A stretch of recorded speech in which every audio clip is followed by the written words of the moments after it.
जय भीम, नमो बुद्धाय। आज हम लाए हैं क्लास 10 का एक टॉपिक है अर्थमेटिक प्रोग्रेशन, जिसको शॉर्ट में क्या कहते हैं, एपी कहते हैं। शॉर्ट में एपी कहते हैं, ठीक है। उसका क्वेश्चन लेकर आए हैं हम। क्वेश्चन क्या बोलता है? क्वेश्चन बोलता है the general term of a sequence is given by an equals to -4n + 15, ठीक है। Is the sequence of an AP. तो ये सीक्वेंस बोल रहा है। सीक्वेंस क्या होता है? सीक्वेंस का मतलब ये होता है, मान के चलिए कि एक सीक्वेंस चल रहा है, जैसे -1 -3 -5 -7, ये सीक्वेंस है। सीक्वेंस कैसे है? जैसे कि हम -1 में -2 वो ऐड कर देंगे, इस तरीके से भी लिख सकते हैं इसको, तो ये आ जाएगा। इसी तरीके से -3 में -2 फिर ऐड कर देंगे, -5 आ जाएगा। इसी तरीके से -3 में -2 ऐड कर देंगे तो -7 आ जाएगा। तो जो एक सीक्वेंस है, सीक्वेंस क्या है इसका? -2। तो इस टाइप से कुछ होता है ना, मतलब इंक्रीज हो रही है। अब जरूरी नहीं है कि -2 ही होगा, -3 भी हो सकता है, ×2 भी हो सकता है, ×3 भी हो सकता है, कुछ भी हो सकता है सीक्वेंस। तो इसको सीक्वेंस कहते हैं, ठीक है। तो इसी सीक्वेंस की बात कर रहा है वो बोल रहा है कि is the sequence an AP. AP if so find the 15th term. हमें 15वां टर्म फाइंड करना है, ठीक है। एंड द कॉमन डिफरेंस, तो कॉमन डिफरेंस के साथ, ठीक है। आइए करते हैं।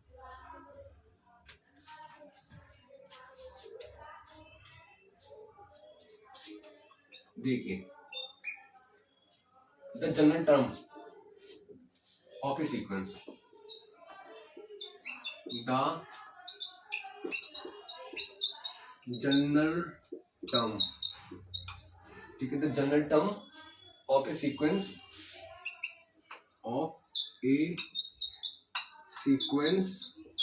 इज गिवन बाय क्या दे रखा है सीक्वेंस? ये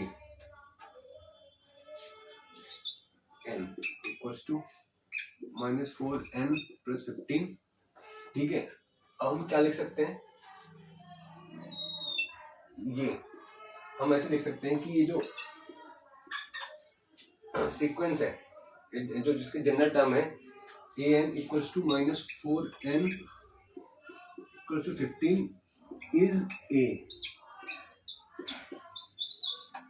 लाइनर फंक्शन। ये एक लाइनर फंक्शन है ऑफ n, ठीक है।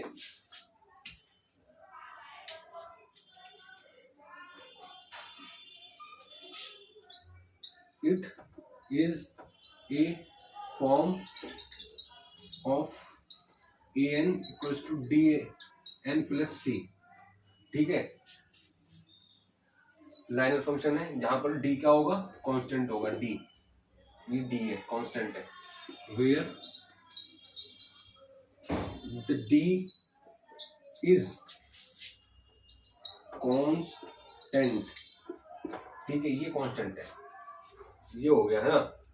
अब इसके बाद हम क्या करते हैं? इसका कॉमन डिफरेंस फाइंड कर लेते हैं, ठीक है। कॉमन डिफरेंस कैसे फाइंड करते हैं मैं आपको बताता हूं। कॉमन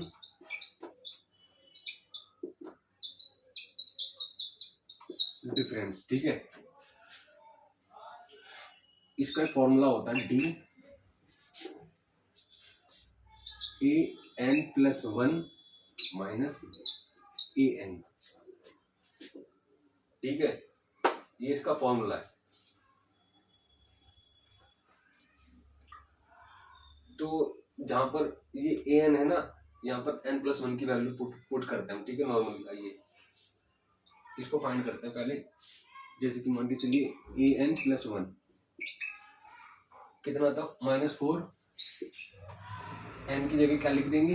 ये लिख देंगे। ये आ गया +15, ये आ गया, ठीक है। इसको सॉल्व कर लेते हैं। -4n यहाँ इंटू करेंगे तो -4 + 15 आ जाएगा, ठीक है। ये हो गया an, और an ये क्या है, ये गिवन है, ये गिवन है, ठीक है। तो नॉर्मली इसको हम लेस करते हैं डिफरेंस फाइंड करने के लिए, ठीक है। d है, d इसकी वैल्यू क्या है, ये है इसकी वैल्यू, इसको नोट डाउन कर लेते हैं। -4n -4 + 15 माइनस इसकी वैल्यू को लेस कर देंगे, ये क्या है, -4n + 15, ये आ गया। अब इसको हम नॉर्मली क्या करते हैं,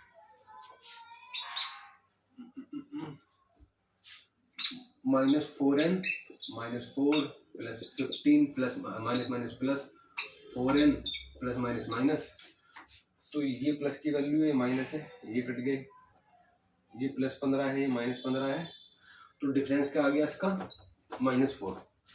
तो जो इसका डिफरेंस है -4 आ गया, ठीक है। अब इसका -4 डिफरेंस आ गया,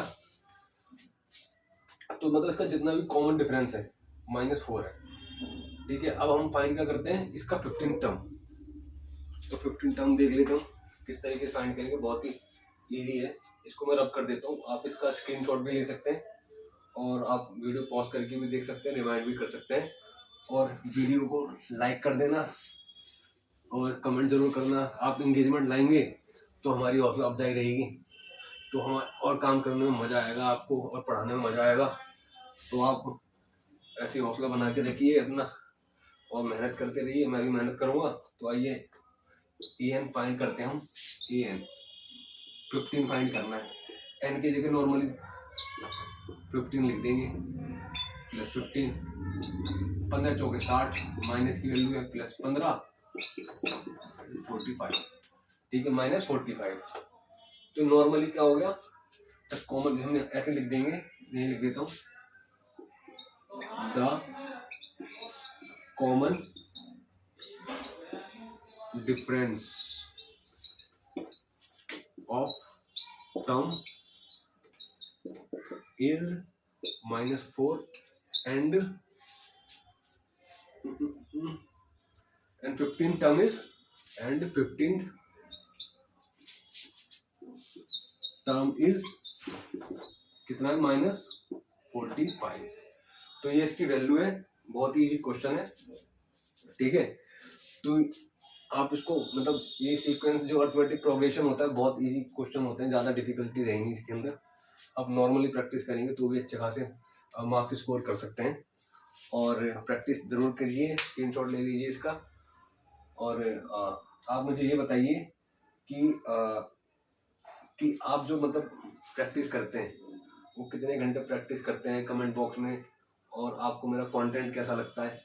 और मैं अच्छा आपको एक बात बताता हूँ, ये तो एक तरीका होगा क्वेश्चन को सॉल्व करने का, हम इसको दूसरे तरीके से भी सॉल्व कर सकते हैं, और जो दूसरा तरीका है बहुत ही ईजी होता है। जैसे हमने डिफरेंस फाइंड कराया ना, ये -4 इस तरीके से, ये एक तरीका है डिफरेंस को फाइंड करने का, जो मैंने आपको बता दिया। इसके अलावा आप बहुत नॉर्मल तरीके से भी इस क्वेश्चन को कर सकते हैं। आइए मैं आपको बताता हूँ किस तरीके से करते हैं।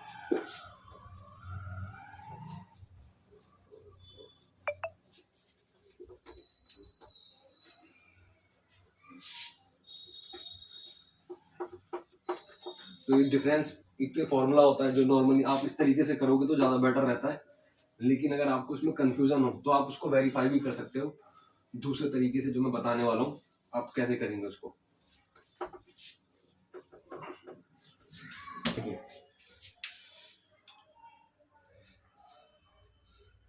ये हमें क्या दे रखा है, जनरल टर्म दे रखा है ऑफ ए सीक्वेंस, ये हमें दे रखा है, समझना इस बात को।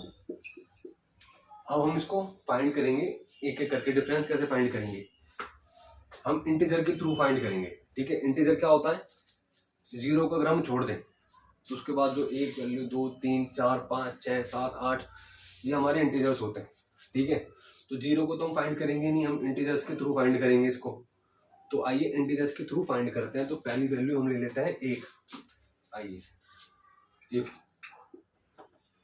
n = 1, ठीक है, यहाँ वैल्यू रखते हैं 1 इक्वल्स टू -4,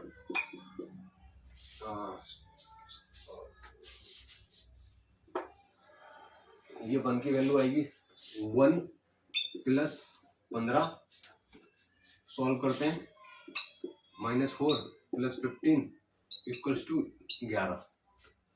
ठीक है, अब हम वैल्यू पुट करते हैं 2, तो हम लिखते हैं इफ n इक्वल टू 2, आइए -4 2 + 15 -8 + 15, कितनी वैल्यू होगी, प्लस माइनस माइनस 7, बड़ी वैल्यू लेते हैं हम, 7 हो गए। समझना सभी बात को। इफ n इक्वल्स टू 3, हम 3 लेते हैं वैल्यू इसकी,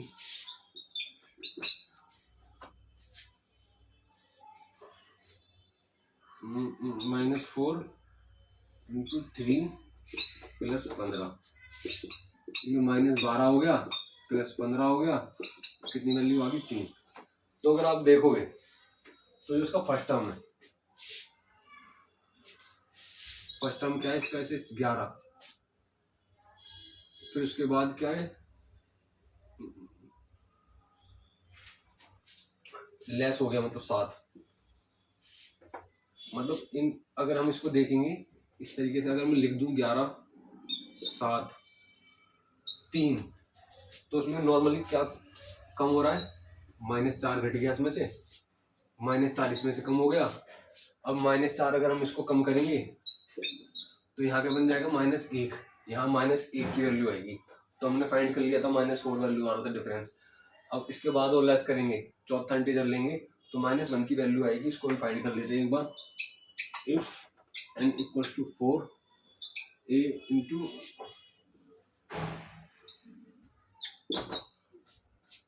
-4 4 15 -16 + 15 इक्वल्स टू -1। तो ये इस तरीके से डिफरेंस फाइंड कर लेंगे। बाकी नॉर्मली वो बोलता है एन टर्म, जैसे यहाँ 15 बोल रखा है तो यहाँ 15 लिख देंगे, अगर 16 बोलता तो 16 लिख देते, 17 बोलता तो 17 लिख देते। तो इस तरीके से क्वेश्चन होते हैं, ज़्यादा डिफिकल्ट होते नहीं है क्वेश्चन।